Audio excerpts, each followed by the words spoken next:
Barbizon, c'est l'un des villages les plus populaires de France. Peut-être même à l'heure actuelle celui qui se tient tout au sommet du monde de l'art.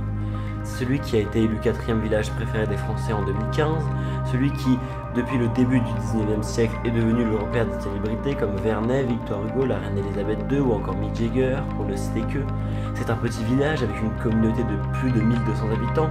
Ça fait plus de 100 ans que le village détruit tous les records possibles, plus de 100 ans que les gens le visitent, plus de 100 ans que sont organisées des rencontres, des événements, plus de 100 ans que le village évolue sans cesse, qu'il attire de nouveaux touristes, qu'il fait revenir les anciens, qu'il fait acquérir aux artistes de la visibilité sans équivalent, plus de 100 ans qu'il fascine, qu'il obsède, qu'il fait rêver, qu'il captive des individus de tout âge, de toute nationalité, plus de 100 ans qu'il rassemble en une immense communauté de passionnés, les centaines de milliers de curieux qui se sont laissés tenter par son concept très simple.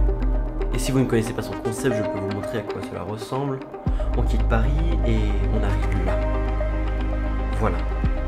Il y a des rues, le village tout entier n'est qu'un gros tas de rues qui forment là un croisement. Je sais pas trop où je suis, mais j'y suis. Je regarde autour et quand on arrive là pour la première fois, on ne sait pas vraiment ce qu'on doit faire.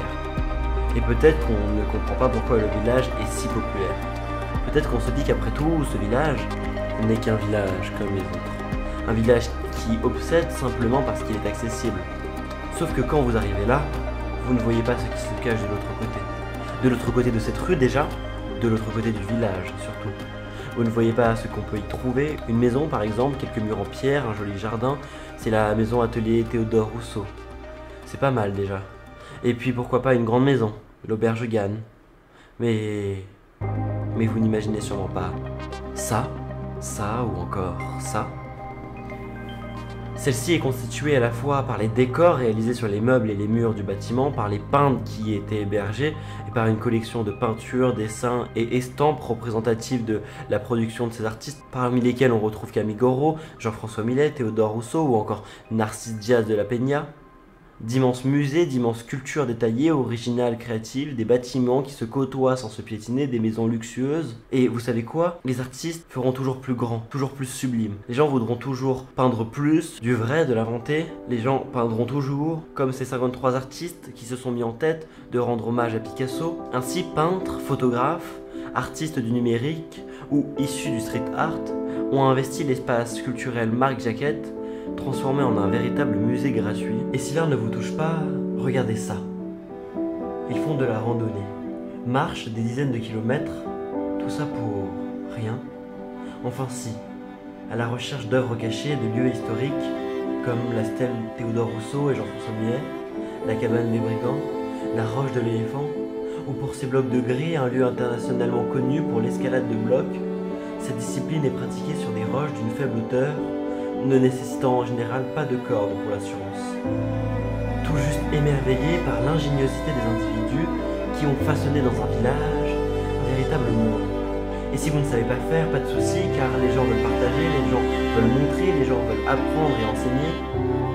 Voilà. Vous voyez, je vous l'avais dit dans cette rue. On ne savait pas ce qui se trouvait derrière. Et tout ce dont je vous ai parlé, ça rend véritablement ce village fabuleux. Mais ce n'est pas la raison pour laquelle moi je reste.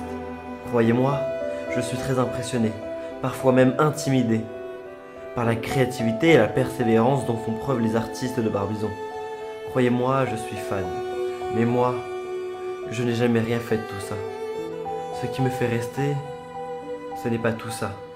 Ce qui me fait rester, vous pouvez en profiter avec moi.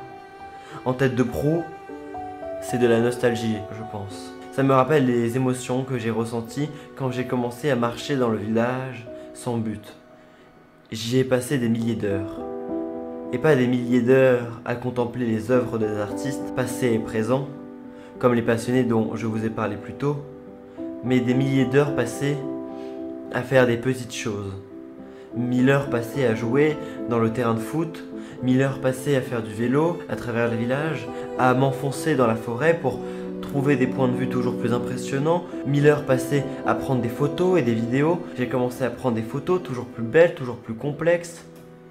1000 heures passées à assister aux événements organisés par la mairie, par les artistes, la fête des parcs et jardins, l'exposition Picasso 50 ans déjà, les concerts Barbizon Jazz In, la semaine du Japon, La semaine du Japon, pourquoi y aurait-il une semaine réservée au Japon dans ce petit village de Barbizon? Car depuis 1970, c'est tout le Japon qui souhaite visiter Barbizon. Hirohito, l'empereur du Japon, n'est sorti que 2 fois de son pays, dont une fois pour venir à Barbizon. Et en rentrant, il dit que tout bon japonais se doit de séjourner au sein du village. Ainsi, chaque année, de nombreux japonais viennent en pèlerinage à Barbizon.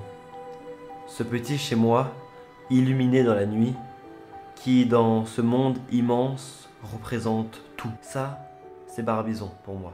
Un lieu inconnu que j'ai appris à connaître en le traversant seul ou accompagné, à découvrir de nouveaux lieux et puis finalement rentrer chez moi.